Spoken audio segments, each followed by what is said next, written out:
Game of Thrones has always been a pretty sprawling TV show, and plenty of material has ended up on the cutting room floor. But though these scenes were deleted, they're still fascinating to explore, especially since these moments could have subtly changed the course of the story, or at least our perception of events. Let's explore some of the more substantial moments that never made the final cut.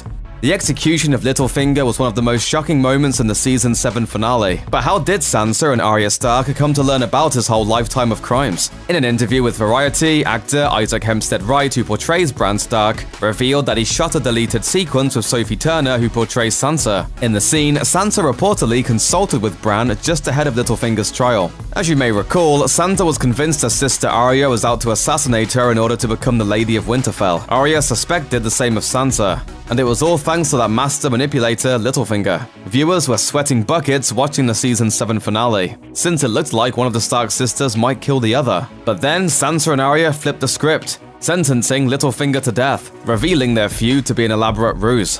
Thank you for all your many lessons, Lord Baelish. I will never forget them. It was a big twist, but it seemed to leave a bit of a plot hole behind too. How were the Stark children suddenly so certain of Littlefinger's history of manipulation and betrayal? According to Hempstead Wright, a deleted scene from the episode would have cleared up any ambiguity. It revealed exactly how the Stark sisters learned of Littlefinger's schemes, and it would have let audiences see how Sansa and Arya arrived at the decision to execute him. In the deleted scene, Bran uses his newfound abilities as a three-eyed raven to peer into Littlefinger's past, unearthing every underhanded thing he'd ever done in his quest for power. Hempstead Wright told Variety, the story was that it suddenly occurred to Sansa that she had a huge CCTV department at her discretion, and it might be a good idea to check with Bran first before she guts her own sister. Though audiences can kind of still fill in the blanks without the scene, its inclusion would have threaded the plot together with a little more clarity. It also would have shed more light on Bran's immense powers, giving us a much stronger impression of how extraordinary his gifts really are. Bran's ability to access the history of man and the secrets of Westeros is an astonishing skill, and a potentially powerful weapon. As was made clear in Season 8, Bran's knowledge that Jon is the rightful heir to the Seven Kingdoms sparked an unfortunate chain of events, one that's played an important part in Daenerys Targaryen's descent into madness. Sansa has undergone a remarkable transformation since we first met the dreamy young girl looking forward to marriage, and one person who's had a major hand in her development is Sandor Clegane, otherwise known as the Hound. Throughout much of Game of Thrones, he seemed ultimately drawn to and repulsed by Sansa's innocence, frequently calling her Little Bird with a mixture of sweetness and condescension. No, Little Bird, I won't hurt you.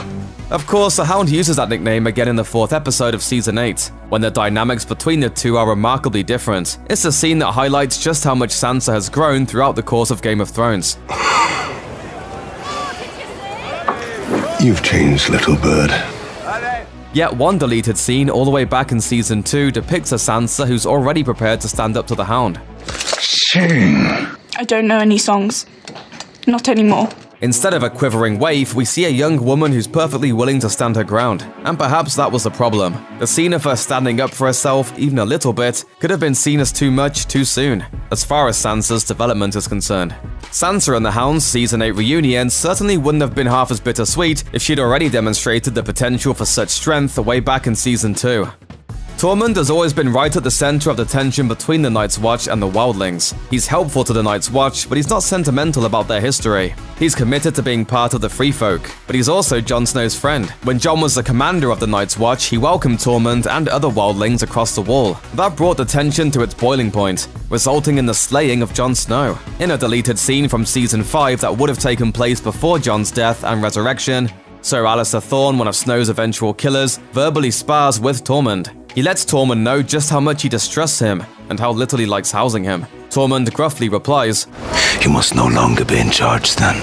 It's a moment of intense foreshadowing, but had the scene been included in the show, it might have made Tormund seem partially responsible for Jon Snow's murder, however involuntarily. Though he didn't wield a dagger, his aggressive needling of Alistair might have been perceived as the straw that broke the camel's back. Audiences might have blamed Tormund for Sir Alistair's subsequent actions. Though the scene is appropriate for that era of the show, it may well have cast a pall over an alliance that has since helped shape the future of Westeros.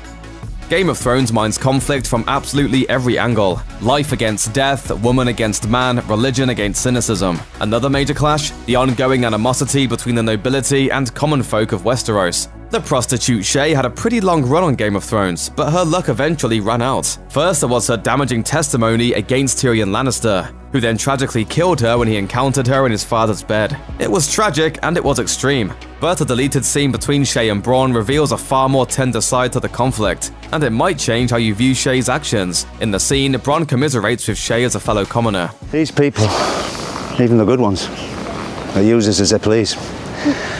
And when we're no longer any use, they spit us out. It's the kindest we've ever seen Bronn, and the moment emphasizes the difficult position that Shae was in. We have to adapt to circumstances, is what I'm saying. Learn some new tricks. With this scene in mind, what happens between Shae and Tyrion becomes even more complicated. Yes, she did something awful, but this scene dares to ask, what choice did she have? Grand Maester Pycelle was always a conniving man. Even when acting like a doddering old fool, he delighted in playing passive-aggressive games. And he never missed an opportunity to dismiss and disrespect Tyrion. But his detestable nature often went completely unnoticed by other characters on Game of Thrones. It even went unnoticed by many people watching the show. But a deleted scene between Pycelle and Tywin Lannister would have changed that dynamic enormously. Pycelle interrupts Tywin while he's fishing, and as usual, he's playing the fool in order to seem non-threatening and inept. Unimpressed by the charade, Tywin cuts off Pycelle's babbling. Stop it. Am I the only one to see through this performance? This certainly changes the dynamic between Pycelle and Tywin. It also suggests that most of the other people in King's Landing are comparably daft. The scene doesn't just make Tywin seem more formidable, it also changes how we see Pycelle. Now he seems like a dangerous and devious man, instead of a mild annoyance. In the second season of Game of Thrones, Daenerys learns an important lesson in trust after she's ferociously betrayed by her handmaiden, Doreah. Khaleesi, please. You said you'd never leave Karth alive. Come.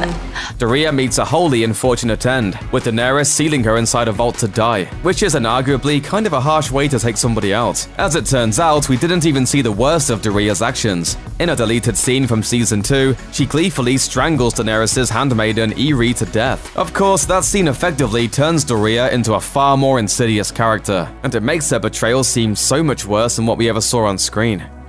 The White Walkers were always a major threat in Game of Thrones, but it was also a major challenge to get the people of Westeros to believe the threat was real. Jon Snow spent an enormous chunk of screen time arguing about the Walkers, though few people were ever willing to take his warnings or Bran's visions to heart. A crippled boy claims to have seen dead men on the march beyond the wall, thanks to the magical help of a raven with 3 eyes.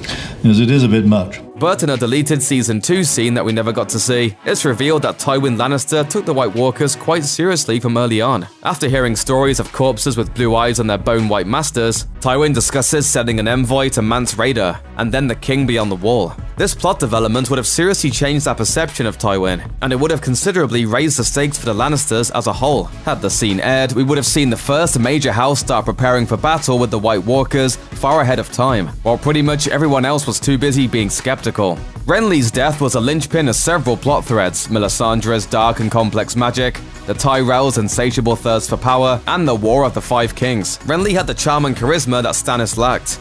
He had the backing of a large and fruitful house, and brilliant women like Marjorie at his side. At this point, it's all too easy to forget what a genuine threat he was. But above and beyond that, Renly was Loras's lover, and the deleted scene from Season 2 illustrates their love with a tenderness that's rather unusual for the world of Game of Thrones. In the scene, Loras laments his inability to stop Renly's murder, confiding in his sister Marjorie that he feels somewhat responsible for his lover's death.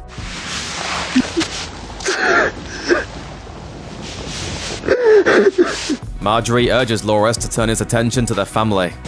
We have to think of our house now. The whole country's at war. This scene makes the Tyrell's emotional stakes all the more clear. It's easy to see Marjorie as conniving above all else, but this unusually touching moment illustrates that she still very much loves her brother.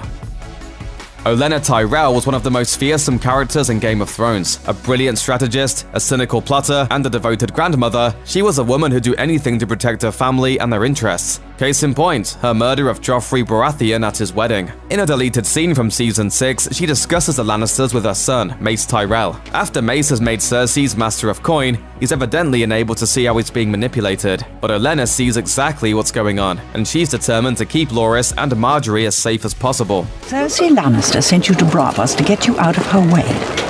And she sent the bloody King's Guard to make certain you stayed there. The scene brings to light exactly how close Cersei's plan came to ending in failure, and how enormously the Tyrells would go on to lose in Season 7, and thus how powerful Cersei truly is by the last season of the series. Though forces were arrayed on both the Tyrell and Lannister sides, it all came down to a game of wits between the Queen of Westeros and the Queen of Thorns.